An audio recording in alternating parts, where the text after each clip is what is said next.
If you're looking for easy, affordable, and fast ways to give a boost to your dog's kibble, here are a few easy additions. Blueberries, sardines, plain Greek yogurt, 100% pure pumpkin, frozen green beans, and if you don't want to mess any of that, I love this option.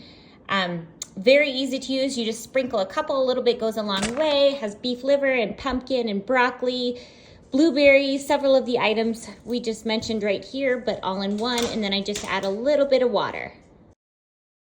Or dry kibble with a hug. I love that too.